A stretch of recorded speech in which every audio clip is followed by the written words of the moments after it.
right. Thank you, Sean. Welcome everyone to the Wallet Interoperability Special Interest Group call for April 28th, 2025. Today on the agenda, we will hear from Renata Tokhtar about Indy on Besu, the Hyperledger Indy project evolution into EIDAS 2 and EUDI. So thanks so much for joining us. Really appreciate it. We are recording this call. It will be posted on the meeting page later today. We are following the Linux Foundation Antitrust Policy and the Open Wallet Foundation Code of Conduct. And let's see, a quick note about upcoming calls and topics. We will hear about payments in the EUDI wallet in production. We'll hear about the Pidentity wallet. We will discuss test harness and tooling for DIIP, and we will talk about wallets and interoperability in the EUDI wallet consortium. So just to give a view of what's coming as well. Let's see. In terms of project updates, in Akapai, I know we're still on release 1.3.0 RC1, continuing the removal of the AIP 1.0 protocols into plugins from core. Yeah, we didn't meet last week for the maintainers meeting, so fewer updates there. But let's see, are there other projects that anyone has updates on? Sure, just so you know, we'll have RC2 out tomorrow, or today, I mean, later today, okay. And then at the Akapog we'll nail down, I'm pretty sure we're ready for the 1.30 release later this week. I don't think anything's going to hold it up. The changes, we'll want to do a run through of RC2, but we're very close, so that's good. Okay. Awesome. I didn't see you there. So thank you so much for jumping in with that update. I appreciate it. All right, let's see. Are there other project updates that anybody has or other announcements in general?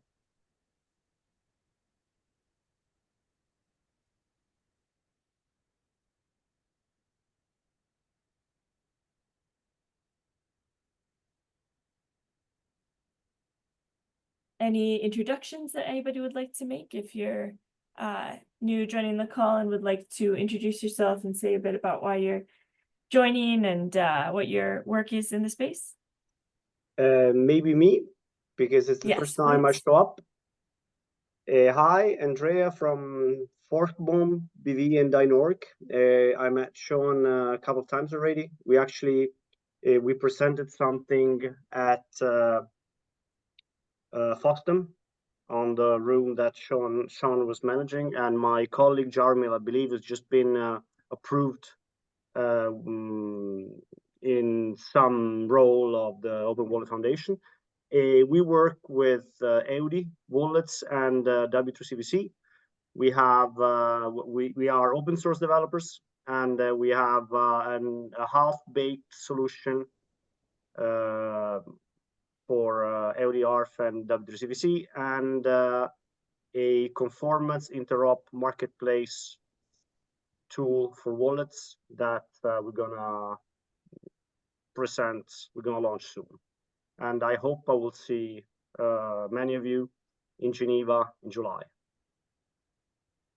Thanks so much for joining, and thank you for your introduction. We're glad you're here. Let's see, Stephen, you've got your hand up. Yeah, not so much an introduction, but we did WebVH. We've been working on that for the last while. We are now at the point where we're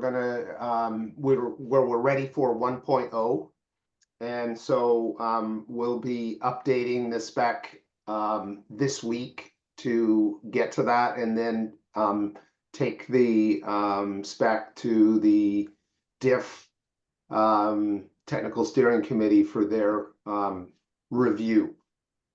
WebVH is also on path to go to W3C for standardization. It's one of the listed ones proposed for standardization at W3C. So we're looking forward to that. And then just an update on the spec. We recently added what we think is why we're at 1.0 is we're pretty comfortable on the feature set we've got in there. For those not aware, we just added the concept of watchers for improving the availability of DIDs over a long period of time. So making them available whether the the location on the web is available or not.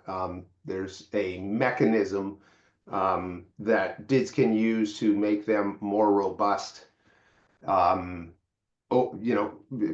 Given the instability, the mutability of the web. Anyway, that's where we are. Awesome. Thank you so much. That's great to hear. Let's see, Renata, got your hand up. Steven, when can we see integration, start looking for integration of DID web page and DID kits inside Occupi and Creditis? Are there any? Yeah, so the Occupi plugin is already available. We've just BC.gov has just moved it into traction and implementing that. So our goal is to have, that's running now, and our goal is to have at least a live proof of concept out in the next short while. And then the same work is going on in Credo to move it into a module in Credo. There's been a PR open for a while. There was changes requested to it, and then a broken arm got involved. So it slowed things down a little. But that work is ongoing, and our goal is to have that proof of concept flow through. The Occupi, as I say, is more or less complete. Now it's getting it through so that it's in bifold, Credo bifold, and then from a BC perspective into the BC wallet. Wow, that's absolutely fantastic. Thank you a lot. Cool. Awesome. Great to hear. And thanks, John, for the link about ForkBomb's presentation and the wiki link. Let's see. Any other announcements or introductions?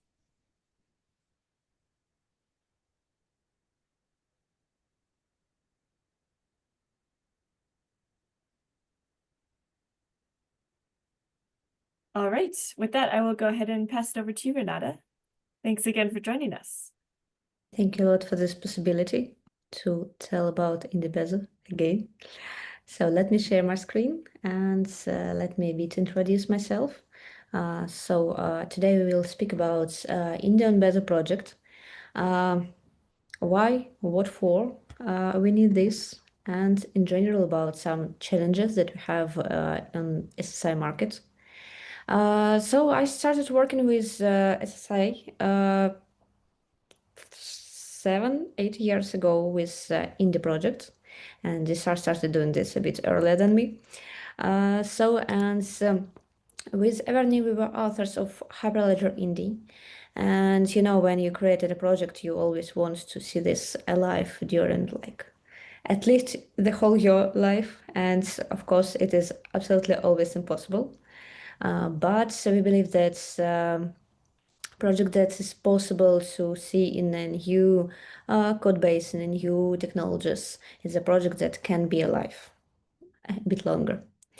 Let's start with the basis, because all of you know all of this. But what I wanted to emphasize that right now we speak a lot about EUDI, we speak about MDL, but at the same time, usually we stopped speaking about ledger part. And I understand why it is reasonable, because from the regulations, we don't see in any regulations. And it is creepy to use blockchain right now in SSI. But at the same time, I want to highlight that it is verifiable data registry. Here we speak not about blockchain like a technology, but firstly about some data registry that is available all the time. And I suggest to look at this opportunity, at least. So what challenges in SSI world I see right now? Yes, sure, I can make it for full screen. So what challenges, for example, I see right now interoperability. Still, we have a lot of different formats, different technologies here. Things, create a project, create a framework. Right now, it is easier to use different technologies, different credential types, protocols at the same place. But still, interoperability, it is a difficult question, and also scalability. Even if we speak about server parts and backend for credentials issues, scalability is an issue right now. And if we speak about blockchain and some data storage, it can be tricky. Governance and trust frameworks, there are a lot of them, and there are still, like, from my point of view, most of them are not fully finalized. It means it is still an open question. Security risks, because here we speak about security, like security improvements, but always any new type of cryptography, new changes in this, it is always a risk. Of course, regulatory and legal issues. I don't want to say that it is an issue. We see that for the last years it starts to be much better, but still it is a question. And technology complexity, what we see with specifically uncreds, a bit with BBS Plus. And all the time when we speak about with people who are not involved in this market, they are scared of using some non-understandable technology, something unusual. And it is complexity that we need to describe, people need to share.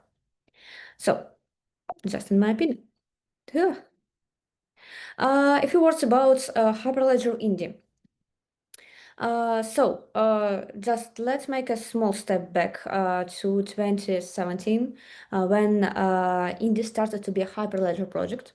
We were developing this for 1 or 2 years before, but it started to be public, and very soon it started to be in production.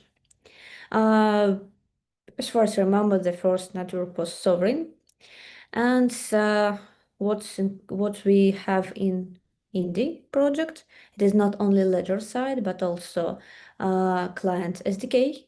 So, and original goal here was to cover different layers, like even application layer, data storage layer, and issuance and verification. Upside that we really have had in it is SDK in Rust. So it was difficult to use it for wrappers for any languages. And it was focused on uncreds that right now in the current world it can be strange, but then it was like one of the main credential types. So that's why this. And even right now, you can see multiple networks, instances of Hyperledger. So not sovereign and ID union, and actually there are really a lot of small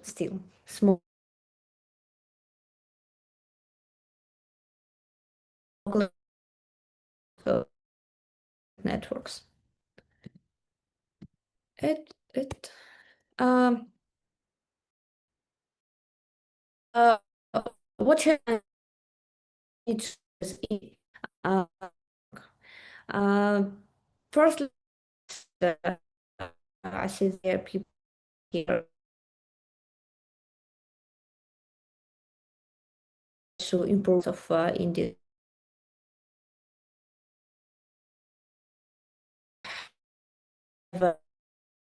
Around developer.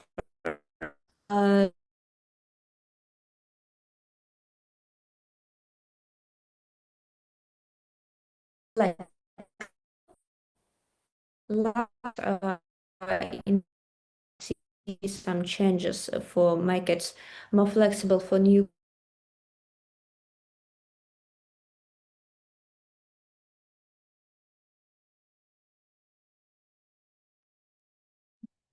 We lost Renata.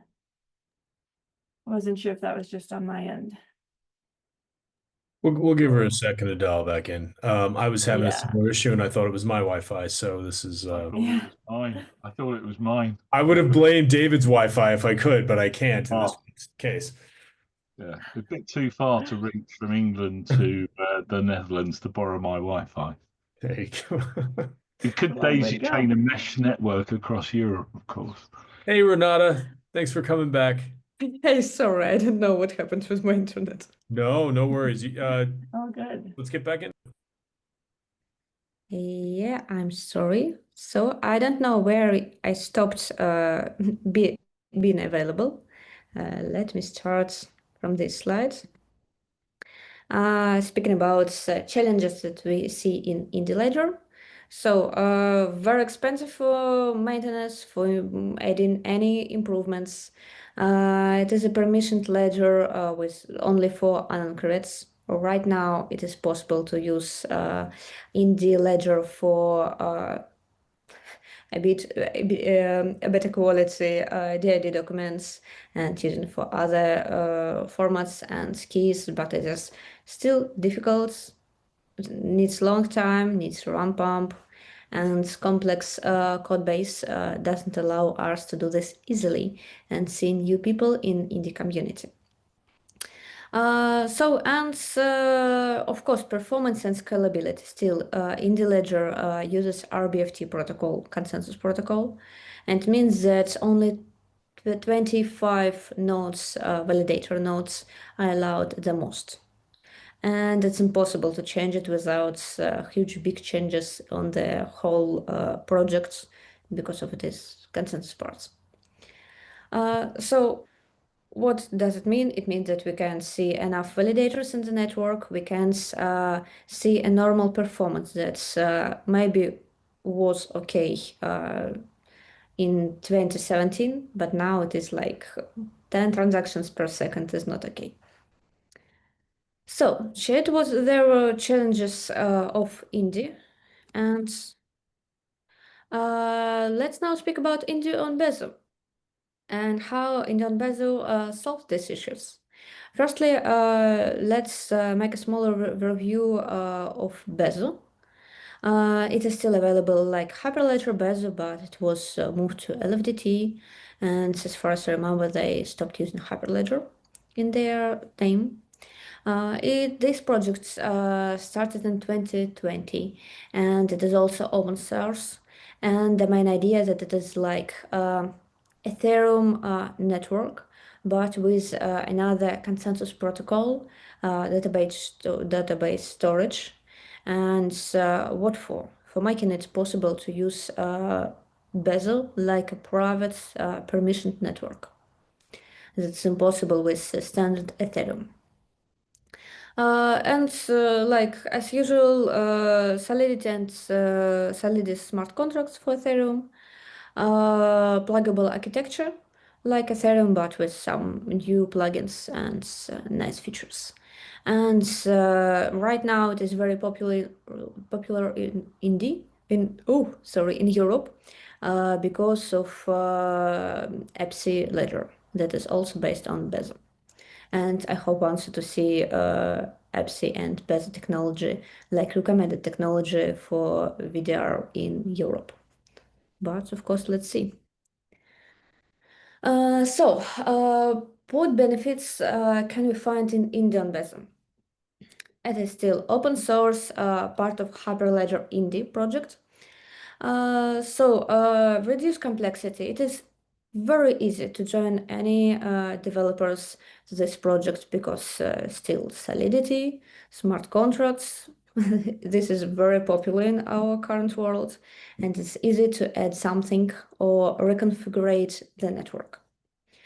Of course, using Besu solved the main performance and scalability issue from Indy. It started to be more stable.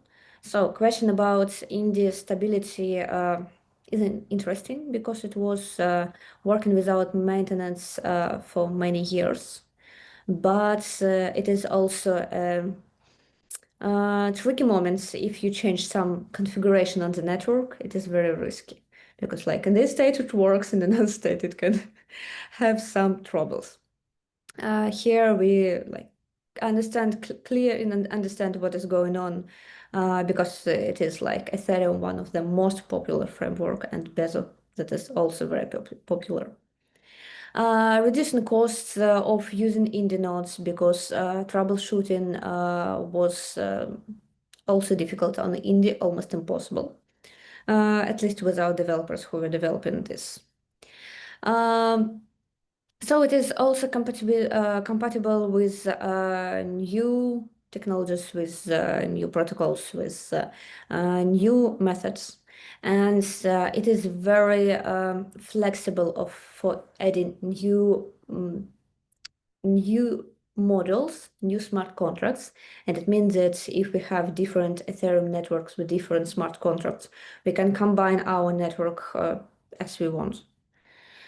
Also in Besu, that's nice that we have Ethereum there because it means that we can use it in permissioned modes, as usual for Indy business logic, and permissionless, like Ethereum public network.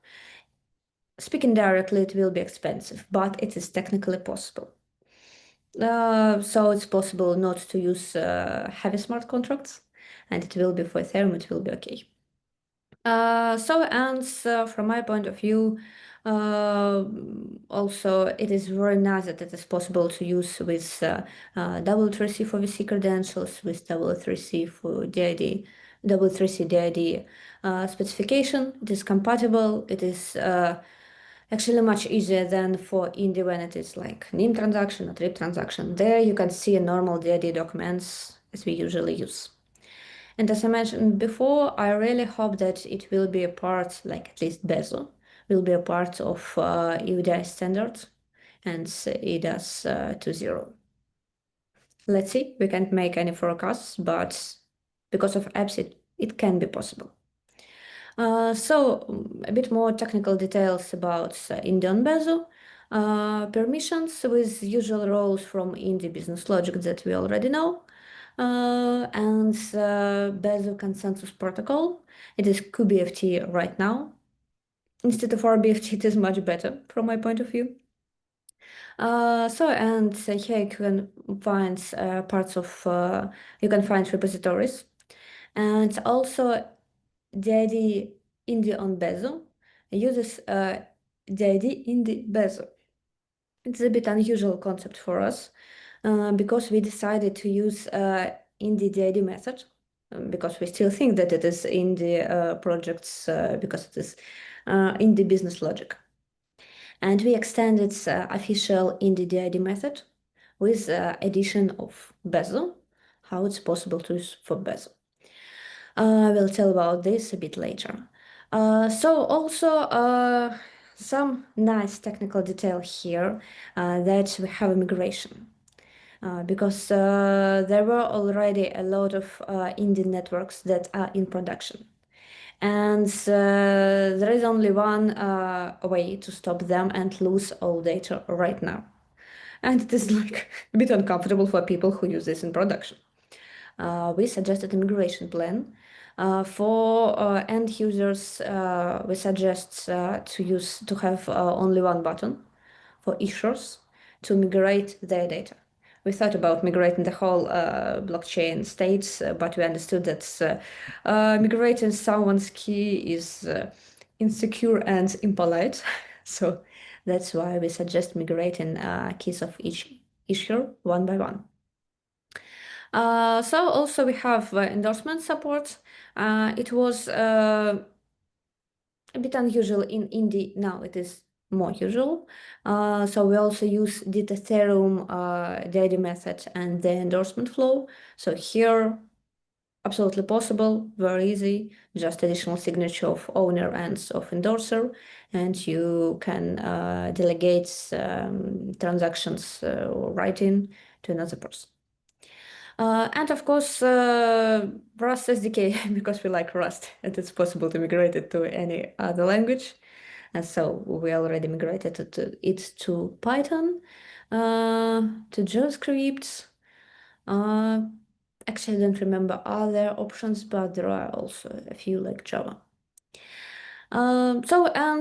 Integration with oh sorry, here I still have areas with Credit framework, with actually with any framework that we need for SSI. Supported standards creates, of course, W3C verifiable credentials, of course.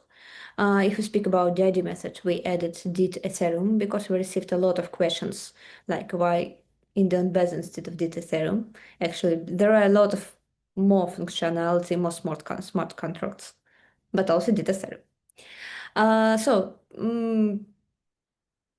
Permissionless case is also possible, fully self-managed, so you can, the easiest way to try this network, try it locally. It takes just a few seconds and just a few, maybe 2 at the most, at the start, gigabytes of RAM. It is very easy to try it locally. In the method, it is not like a new DID method. It is very common DID method. We think about supporting legacy DID from previous formats and also from previous databases like other verifiable data registers. A few words about the DID method that I mentioned a few times. It is very standard for Indy, just we added Besu, like the name of framework that we use here for this Indy business logic. And also we still have namespace. So it means that, for example, right now, British Columbia instance of Indy is still available. I hope to see this available as many years as possible, but we understand that if once they decide to stop using Indy, a lot of companies already have their deployment based on their network, and they will have to change it somehow and migrate data. So it is like Indy, Besu, and network points. Interesting moment here is identifier. It is Ethereum account identifier.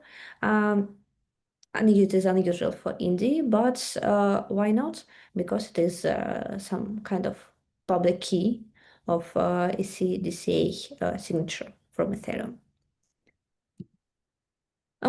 Just a few words about use cases and about real use cases. I understand that even for me, Indy on Besu sounds like very nice dream, but not a real project. Like some POC, let's see, maybe someone wants to use this. So I'm here to tell you how it's possible to use this. I'm sorry, I will answer for questions from chat a bit later because it is difficult for me to not to lose my idea. Use cases. In theory, in future, it should be possible to use it in EUDI. Supply chain, we see different supply chains that uses Besu. So it's possible just to add a few smart contracts and having authentication possibility via DID and SSI protocols. IoT and device identity. Maybe you heard about DCL projects like IoT, like some kind of supply chain. Very common because right now in IoT, they speak a lot about possibility of using also SSI and authentication for devices. So also easy to integrate the existing network, for example. Tricky moments about education, healthcare, and finance. Also about because of regulation possibility. Reputation system, not very scienceable. Not too much science here, but very popular in business. So that's why we added this case also. What is real world examples? In Brazil, last year they actively work on integrating Indy on Besu because they have public Besu network, like one of the biggest one of the official blockchain networks, mostly connected with the central bank. So let's see. I hope to see real using of SSI in Brazil. Like EUDI standards with Indian peso. So I think it's possible. Right now it is in progress. It's already possible to try it in tests, but it is not in production fully yet. And of course, DSR SSI toolkits, because we are using this for integrating our toolkit for integrating with different blockchains, and we couldn't not to use Indian base, of course, also.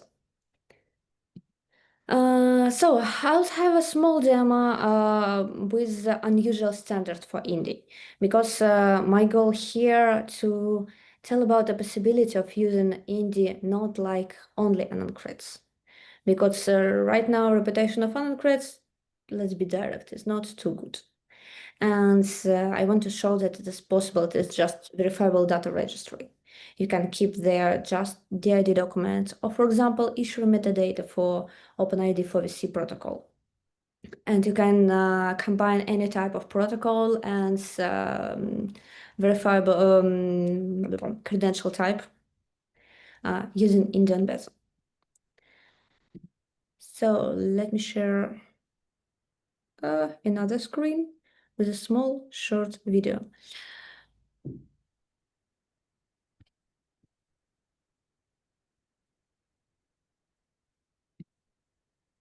That is, I fully lost. Give me a second. So I'm here not to make ads of DSR products. That's why I want to show you just a few screens. Here we use Indy Besu Ledger. It is, let's say, issuer and verifier wallets, web wallets, and interface for issuing a credential. And on the right side, you can see mobile wallet based on PyFault, and web version based on credit. So here we have Indy Besu DID documents. Sorry for some changes here. It is just working tests project for DID. So in the Besu network,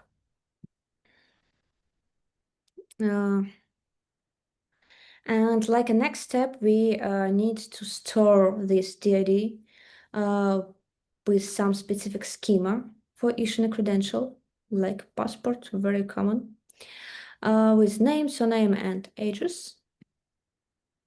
And we store on this step, we store it on the ledger. Like we send a transaction for creating DID documents here. And let's jump to the next step. So here we are going to issue a credential. With protocol OpenID for VC, with SDGVT credential type, based with a storage of DID document and OpenID for VC issuer metadata on blockchain site. So let's do this.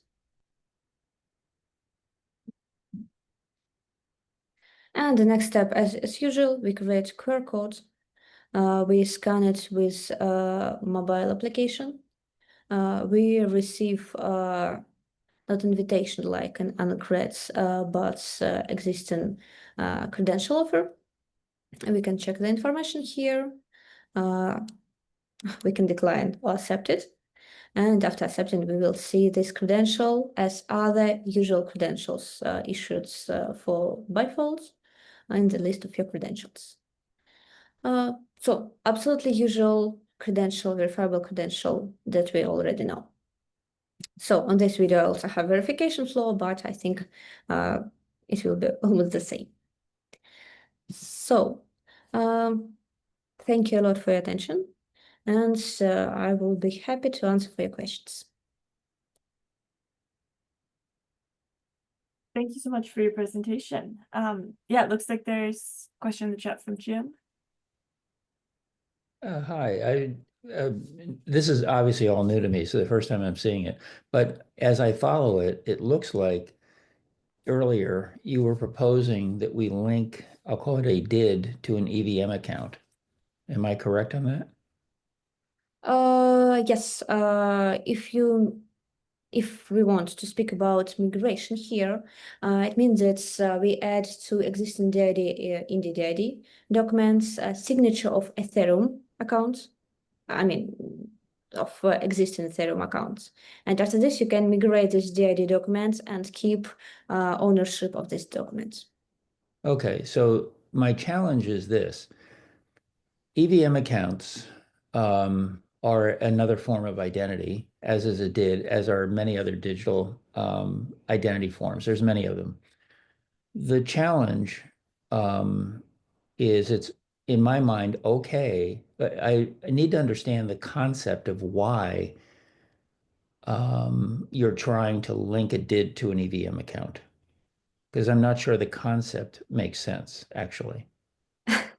I can explain because we want to use the same signature that we were using in India already, but it is absolutely impossible in Ethereum right now.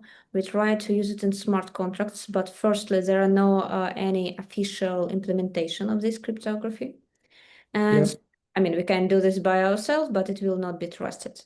That's why we wanted to change signature for SCDCA, and it is then it will be a signature of Ethereum accounts. And I mean, it is very easy to use a standard mechanism instead of adding another one. Right. So I'll call it, it's a convenience. The value is a convenience, I'll say.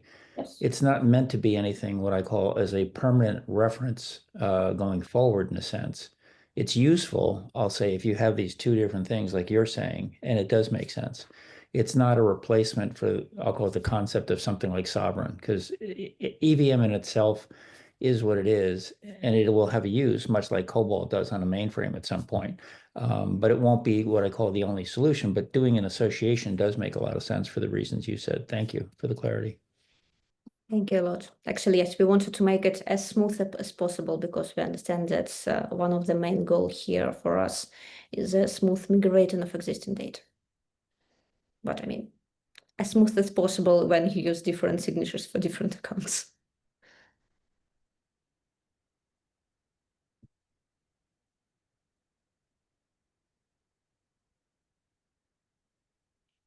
Okay, thank you a lot for your question. Do we have other questions?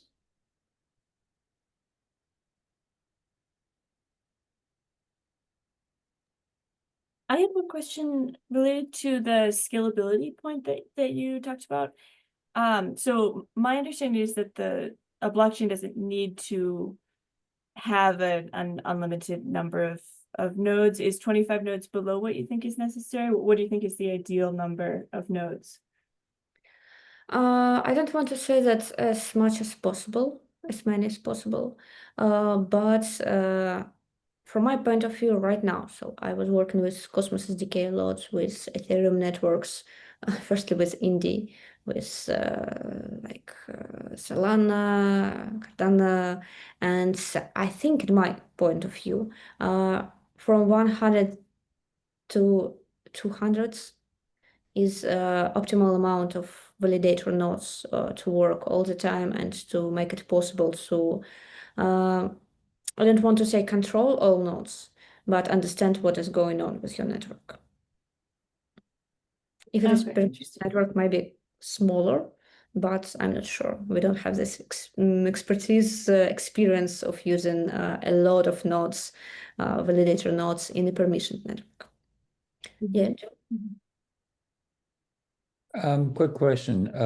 Looking at following up on Char's question on nodes, there's a difference between nodes and I'll call it steward organizations, obviously, for organizations like Sovereign and so on that have stewards.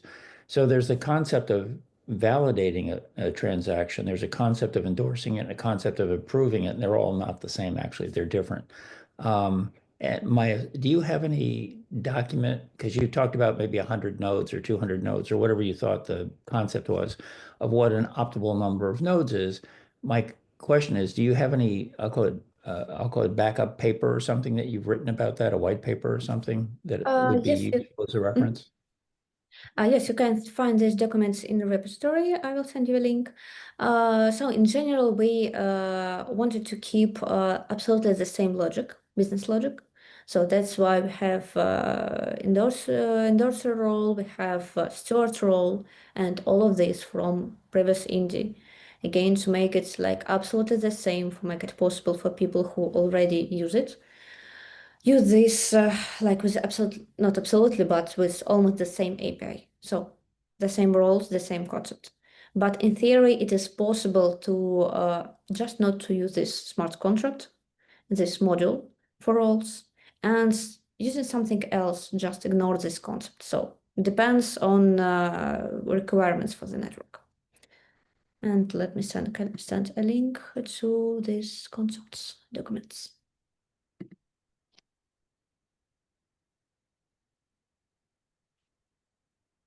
I'm really happy to hear that people still remember about stewards and don't think that it is a crazy idea.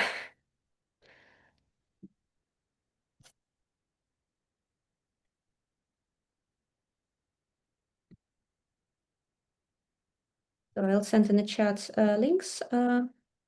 Here a link to authentication with role model. And also if you want to know a bit more about migration, how it will be. So here a few documents about the concept and implementation details.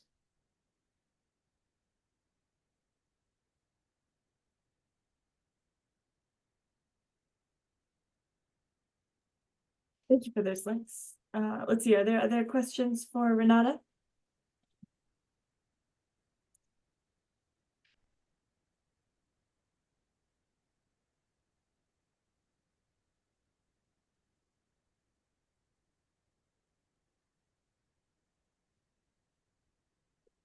So anyway, you can find me in LinkedIn or send any questions to my email. Sorry, sometimes I'm a bit slow in direct, in the Discord, sorry. I still didn't use to use it. Sounds good. Cool. Thank you so much. Yeah, let's see. Thank you a lot. Yeah, thank you so much for the presentation, Renata. Really appreciate it. Our next meeting next week will be related to real world payments with the EUDI wallets in production. So please join us for that. And yeah, thanks everyone for joining. Thank you so much for taking the time, Renata, to present, and we'll see you all next week. Thanks, everybody. This is going to be This has been recorded. It's going to be posted to the Open Wallet Foundation YouTube, and in the Open Wallet Foundation Discord, we have a wallet interoperability SIG channel, and we've got some more speakers coming up over the next 5 weeks. We're going to post in there who's speaking on what topic and when. That's coming soon. So, thanks, everyone. Shar, if you're cool, I'm going to end the recording. Sounds great.